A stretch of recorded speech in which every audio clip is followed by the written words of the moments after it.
Hey, this is Stu, and of course I'm at the beautiful Purple Valley, and this time we're joined with the special talent of Jelena Vesic and my talking companion, David Robson. I did some work earlier.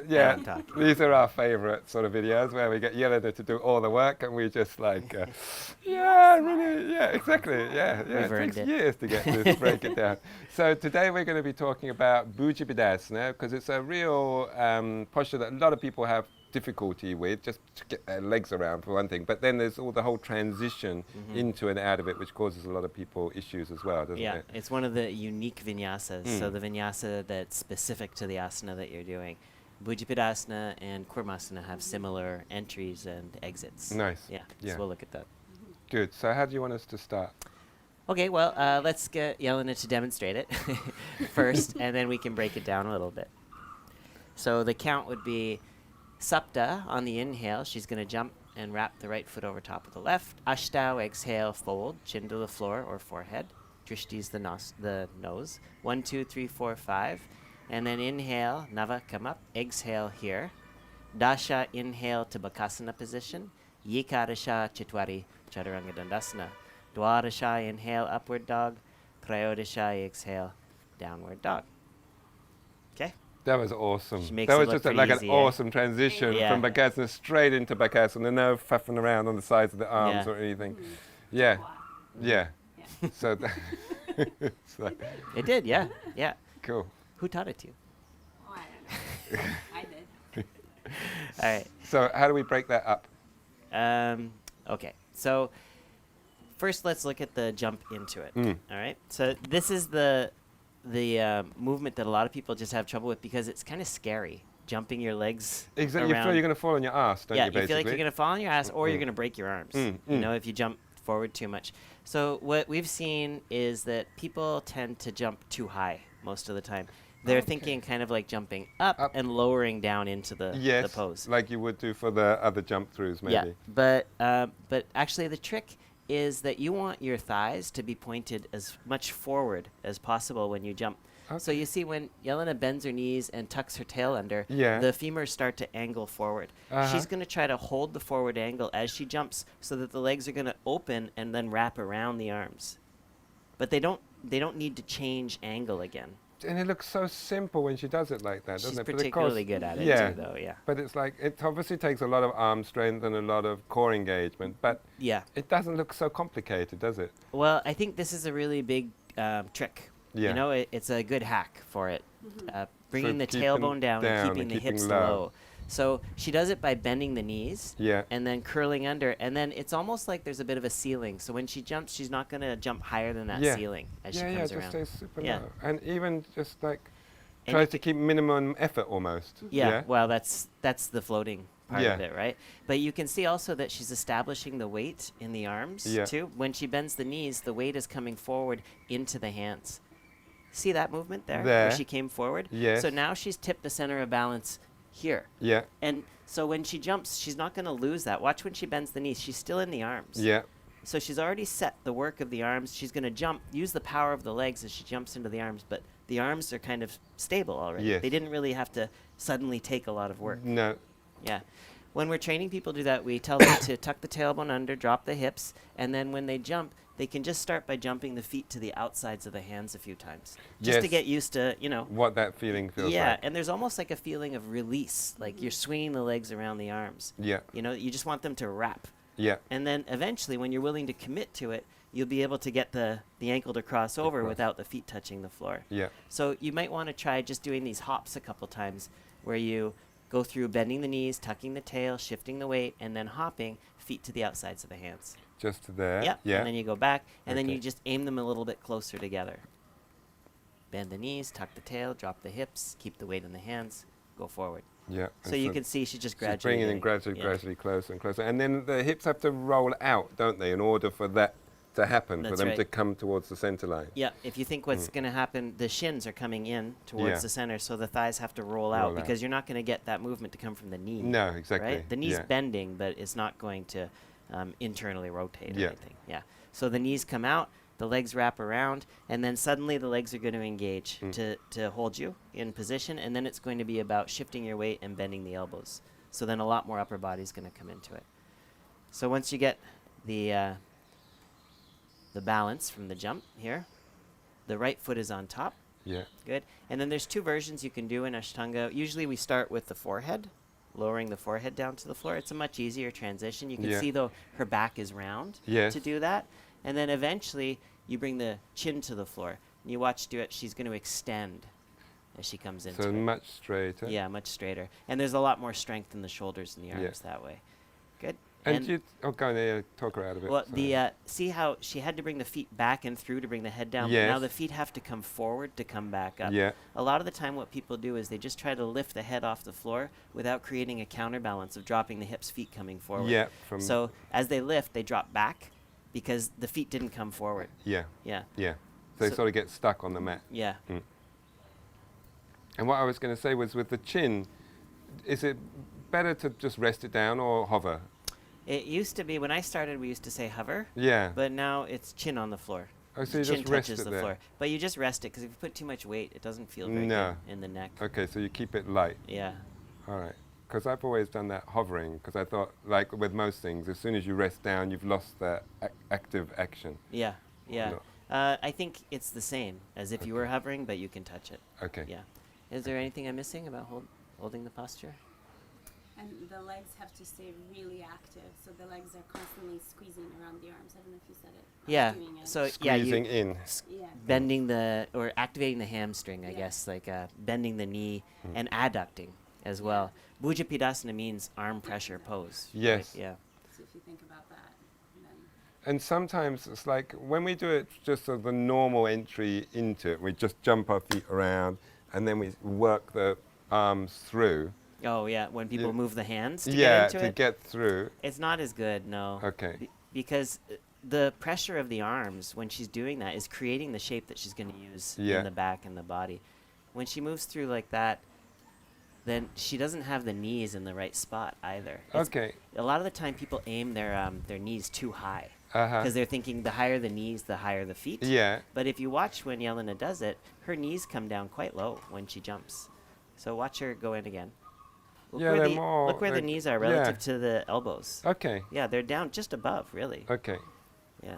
Yeah, because sometimes I've found, those times when I've really walked my shoulders through and you think, okay, that's cool, I'm right through.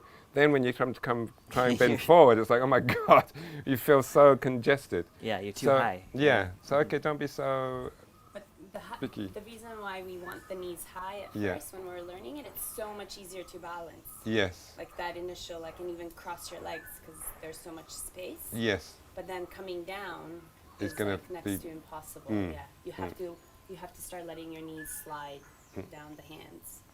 And I forgot to look at that. Are you trying to keep the elbows over the wrists or you just let the whole thing sink when you're coming down? No Let the matter elbows go back. no matter what, I think you want to try to keep the elbows over the wrist. It's a good Okay. target to keep in mind. Okay. Target to shoot for.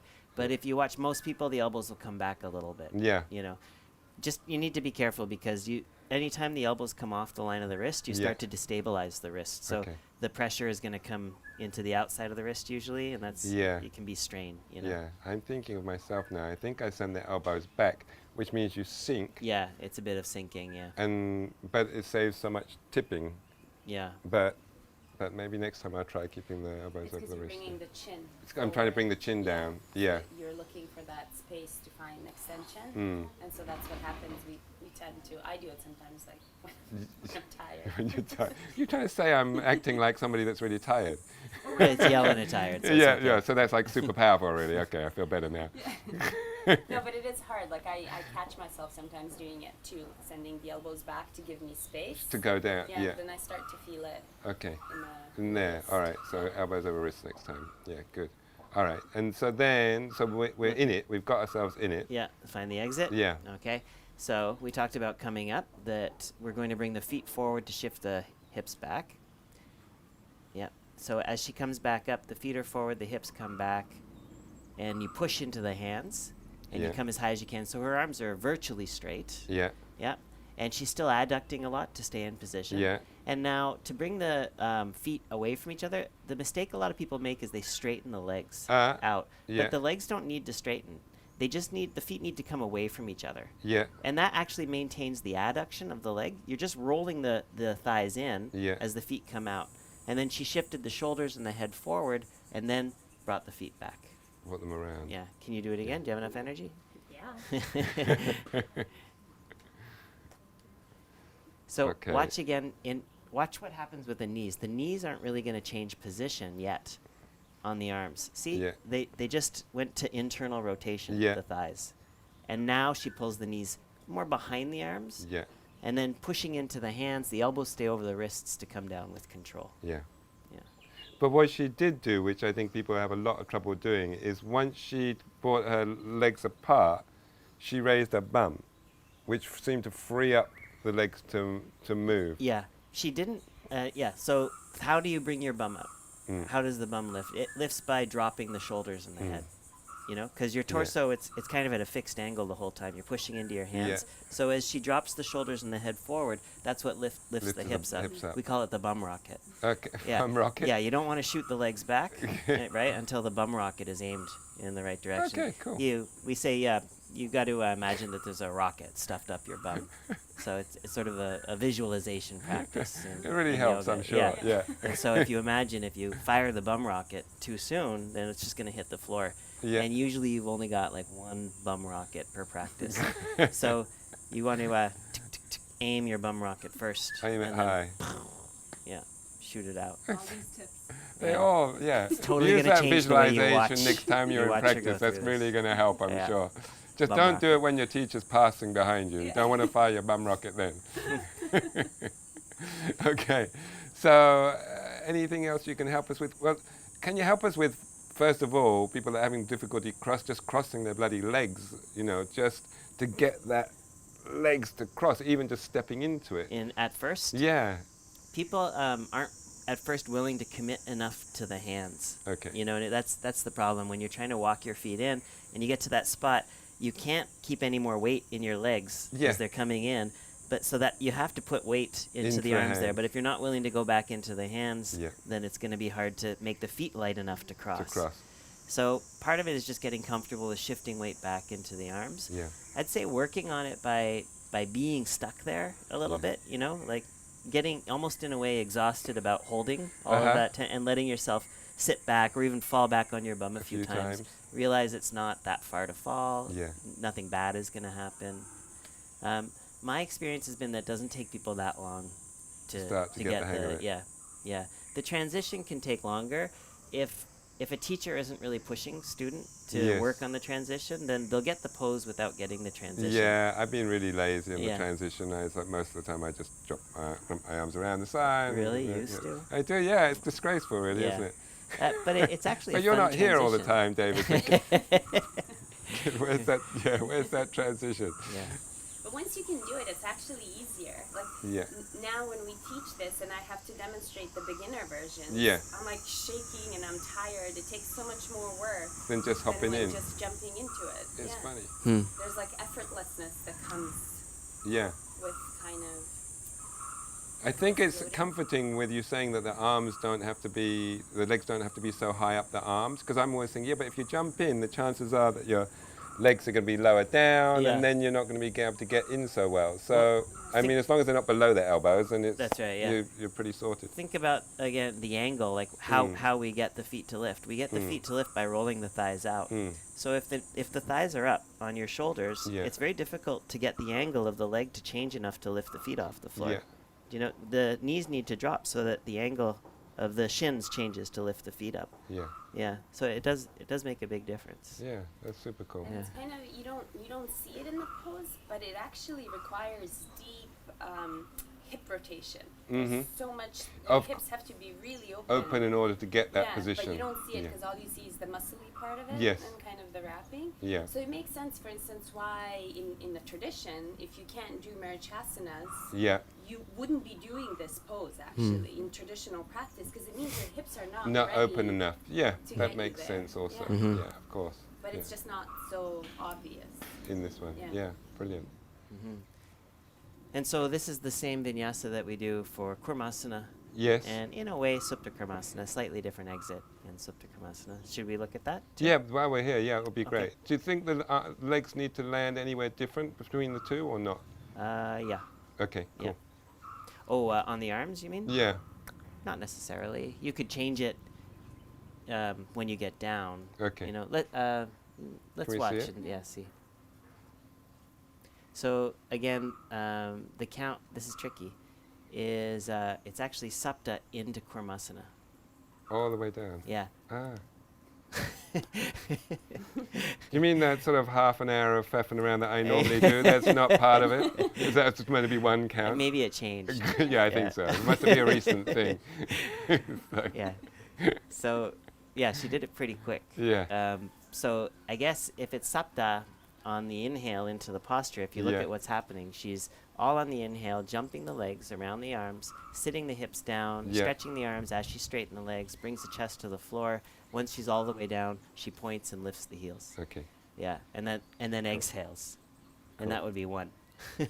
And here you've got the arms directly underneath the knees. That's right. And the arms coming out at 90 Yeah, degrees. this is the thing that most people are surprised at when we correct, is that the arms are coming straight out to the Yeah, sides. because we've been so told so many times to point them back. Yeah, I don't know why people are told to point them back. But I think I used to do that too, but if you look in the texts and things, that's not how they do Kurmasana. That's not the picture of Shraddha or Guruji doing it. Well, I don't know if I've seen a picture of Guruji doing it. But you can see on this side here, when her arm is back like that, when she extends down, because the arm is angled back, it's further back on the legs, so her hips are lifting off the floor. And this isn't a great thing to do, because when your legs are open like that and you straighten the legs, you're putting a lot of stretch into the insertion. Yeah. And we know people get injuries so here. often. Yeah. So we want to actually keep the hips down and contained. The arms come forward so that you're changing where you're pushing down with the back of the knee, and then that lifts the foot instead. And then you're keeping the butt down, Jelena, yeah? It's on the floor. Yeah. Yeah. And you look how high the legs are. They're like hugging the sides of the body as well. Yeah, right on the armpits. Yeah. Okay. Cool. And then from here we would go into Supta, and there's two ways to do it. You can either bring your feet in towards each other and bring your arms around. That's the way that fits in best with the vinyasa. So we hold Supta in Kurmasana here for 5 breaths, and then Ashtanga, we exhale, bring the hands back, and Nava, cross the feet. She can do it. It's pretty hard to do, though. She just did it on the correct vinyasa, but for most of us, that's almost... She's got short hair, that's why. It's the short hair. Yeah. And no ponytail. And the blonde. Blonde. Yeah. So usually you would get an assist. Yeah. That would be a good video, too. Sometime we can talk about that. But or if you can, you sit up and you can put your own legs behind your head. That's the other option. Yeah. And you'll notice when she did it on the floor, the feet were crossed in front of the head. Yes. Which is fine. Yes. But when we sit up, we put them behind the head. Okay. Like that. And it's a little bit deeper. It's a bit easier to get a deeper bind that way. Yeah. Yeah. But it's very hard to do this on the correct vinyasa count, right? Because it's Ashtanga. You join your hands, Nava, across the feet. Well, you can't do that if you sit up. You have to cross the feet first, come down, and then join the hands. But usually we leave a little bit of room in the count for it. Yeah. Good. And so 1, 2, 3, 4, 5 breaths here. And then Dasha, hands down as you inhale. You rock forward and you pick up. Yeah. And you exhale here, and there's no count, no vinyasa count. Where there's no count, there's no cue, so there's no movement. Okay. Yikadasha, inhale from there into Bakasana position. Yeah. Dwadasha, exhale, Chatwari. Cool. Trayodasha, inhale, Chaturdasha, exhale. Nice. So easy. It is easy, really. I don't know why I make such a fuss about it. It's one of my nemesis postures, is Supta Kurmasana. It's a tough one, It's a tough one, Well, your legs crossed today. Today, but you're nice. Literally, if you get a chance to practice with these guys, they're just fantastic at adjusting. And Jelena is giving me the best adjustments of the whole season. She makes it seem so easy. Definitely, really brilliant. Yeah, cool. Thanks. Let's take it back to me. Okay, sorry. Back to David. Actually, I've got a question for you just before that. That when my wife does this, she jumps in and she lowers everything down at once. So she's like in that Titibasana. Titibasana, just lowers, sinks to the floor. Yeah. Do you ever do it like that? What do you think is about the benefits, pros, against? It looks cool. It does look cool, so that's a big tick. Yeah. I think that, well, your wife is really strong. Yeah. So we were appreciating her musculature. So she can do it. Yeah. But I think it takes a little bit longer if you're trying to stay with the count. Yes. Dropping your bum to the floor as soon as you can and shooting the arms out as quickly. Yeah, it's quicker. Yeah. Okay. Yeah. Cool. And so. Yeah, it's the same Titibasana thing, the Titibasana disease, where people, I think there's been some teachers in the past that kind of put a Titibasana in there. Yes. You can do a Titibasana to, jumping in and then come into Bhujapidasana or Kurmasana or whatever. Yeah. And on the way out, you could do Titibasana and then come back Bakasana. But Titibasana somehow became part of the vinyasa count. Right. And that's not accurate. Okay. Yeah, it's not, we never stop there. Okay. There's a Bakasana. So as long as you know what you're doing, you put it in for a reason, but it's not part of the proper vinyasa. Not part of the count. If that's important, if that's what you're trying to do, then. Yeah. Okay. Nice. But it does look nice. I know what you mean. People, they jump into it, legs straight, and then just bend the elbows to lower down. Yeah. Looks cool. Yeah, I get jammed about that far off the floor. I think, shit, I've got to put my ass down. So then it's like, it doesn't happen.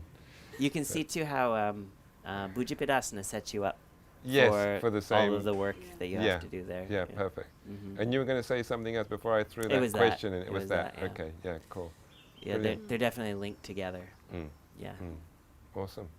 Thanks, guys. That was brilliant. Yeah. It's fun. So have a play with that. That was just like, you've got so many details in there, and just think of all the little bits, watch it back a few times, and I'm sure that's really going to help with your Kurmasana and Supta Kurmasana and Bhujapidasana even. Yeah, brilliant. Thanks, Stu. Guys. Thanks. Cool. Awesome. Excellent. So good.